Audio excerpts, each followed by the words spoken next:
guys, doing an introductory video. I just did a video on a short haul that I had. Got some things from Amazon, a few things. Actually, I got them all from Amazon to tell you the truth. Though this is a deaf year for me, I do well, and sometimes so not so much. I'm in my not so much, but I kind of rationalize it a little bit by saying that this was my birthday month, so I treated myself to a few things. I still am watching spending for myself and being careful. I'm not buying decks and stuff like I normally would think about, or some of the other things that I use. I am still thinking more about them, but I did treat myself this month and wanted to share that treat with you. So I had to splash some of the video because I had some issues this month and I'm not that great at editing, but here we go. So there'll be a little bit of a pause and see you with the next. Take a pause and come back, and I'm going to have to splice all this together. Sorry about that. It's just one of those days today. Okay, this is the Energy Oracle Card Guidebook by Sandra Ann Taylor. This is the cover, and these are the Oracle cards that I've recently purchased. The Energy Oracle cards. It's a 53 card deck and guidebook. I'm going to put that in there. These are the cards, and once again, they are absolutely beautiful. This is the back of the cards. They're blue and have that medallion in the middle of it. Very, very beautiful and colorful. Like, again, I'm not going through every card, but they have different angels. Archangel Ariel, isn't she pretty? This is a card of indecision. This is an angel of love, something I feel like we need, and definitely in this time. And when she appears, that's what angel of strength, bringing us strength. Man holding a coin. This is the Archangel Jamiel, Archangel Raphael. And then I'll kind of go through some of the middle of the cards. Door to value, door to spirit. Isn't that beautiful? Door to romance. Some of us need that. An open door to romance, don't we? Door to personal healing and happiness. This is the card I wish for most of us. A door to personal healing and happiness during this time. Archangel Michael. Beautiful. Look at the strength he possesses and the wisdom in his eyes, if you could see that. Call to action. This is the card I feel like that is a call to all of us in our community. During this time, it's a call to action for us to tap into the wisdom of the ancient times, because we possess that wisdom, and heal the earth and those surrounding us. This is the card of rest and rejuvenation. I feel like this card resonates with me because this is the time the earth has been put into a place of rest and rejuvenation, whether we wanted to or not. We've been put in that place. It's not that we've been put in it, but what did you do with the time that you had in it? So look at that. Envy.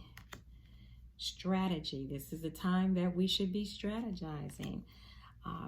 Yin Yang. The forces of the male and the female energy. Broken heart. I mean, they're just beautiful cards here. Healer of the ages. I just love that with the heart, and look at the halo of light over his chakra, and see, what is this? The thinking man.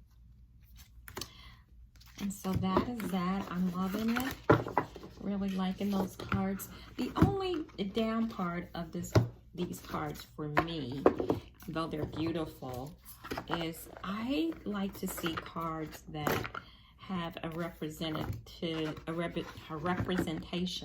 of all people, people of color, people just, you know, accepting of all things. And I think that mostly, you know, there are Caucasians in this card, which, you know, is what it is. But I just, and a lot of these cards, though they're beautiful, I would love for different authors and artists of these cards to represent all people of all kind, and the cards to come from more of a world view. This is the next one, Chakra Wisdom Tarot. I just actually got this today. This is the book. This is, once again, another, so I guess this is an unboxing. This is another beautiful deck. Look at all the colors, and they're like flowers there.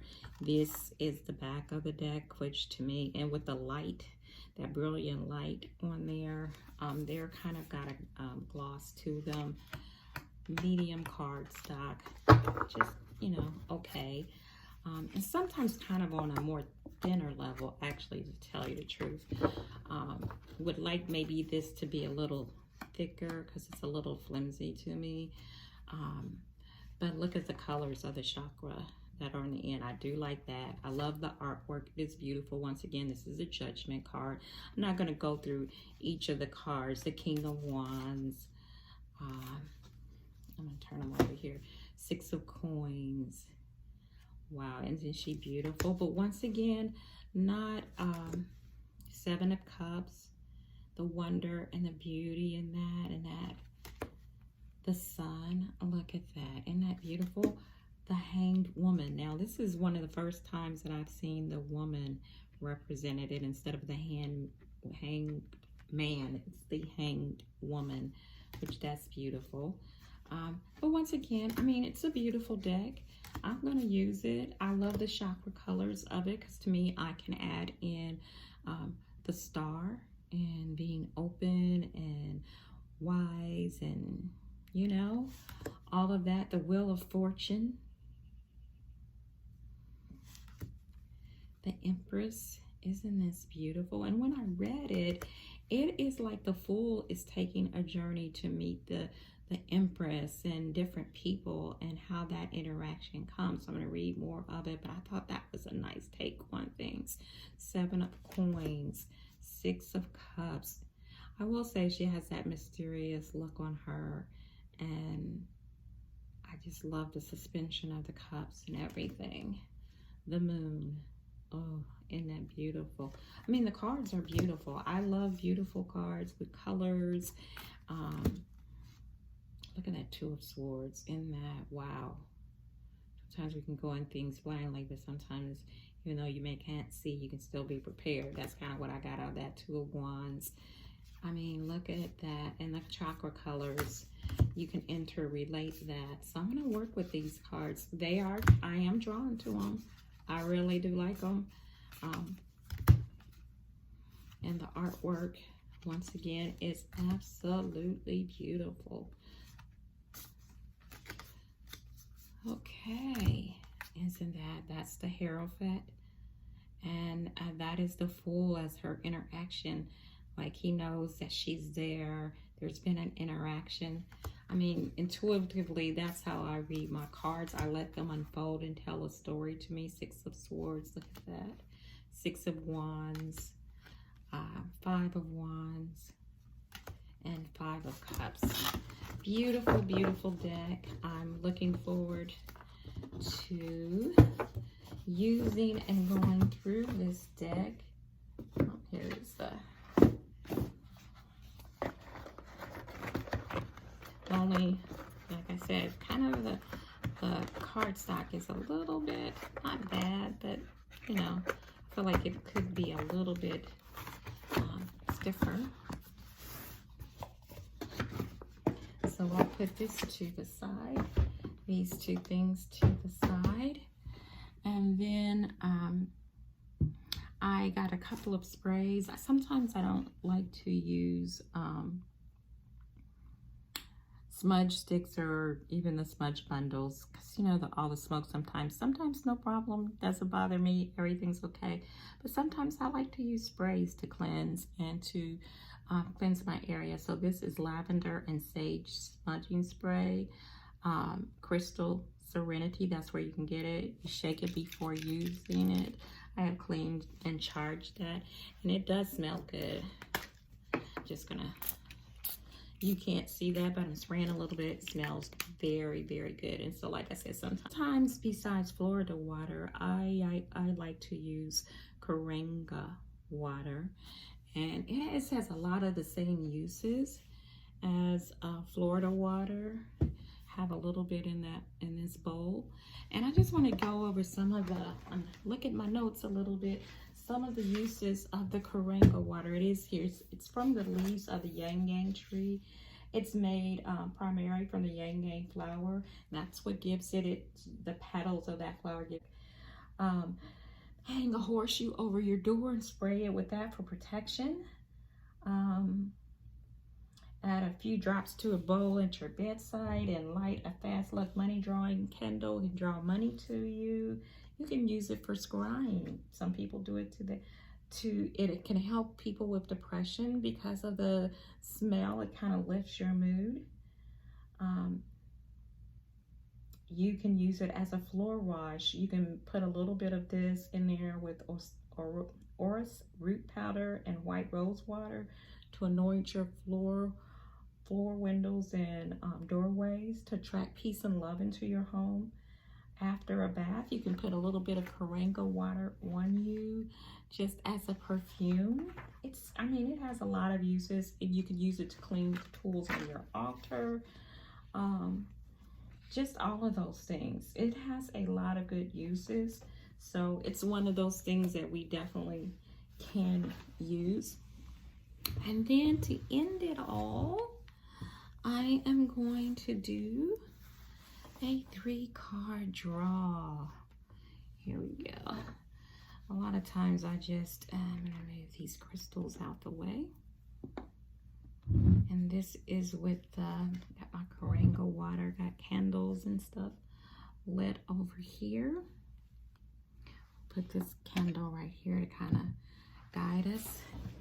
That's my spirit with a 3-card. It's beginning of the week, middle of the week, and end of the week. What do we have? The world.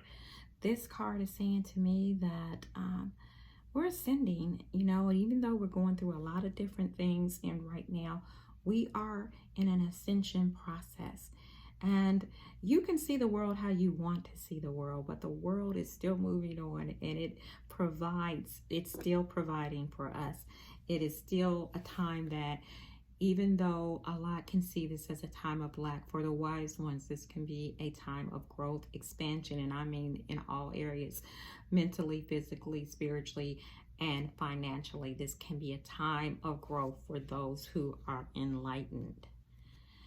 Okay, and then the next card here is the 4 of Swords. And for me, I feel like this is in the midweek, we may receive dreams, interpretations, and invitations to go deeper into our spirituality, to the spirit world.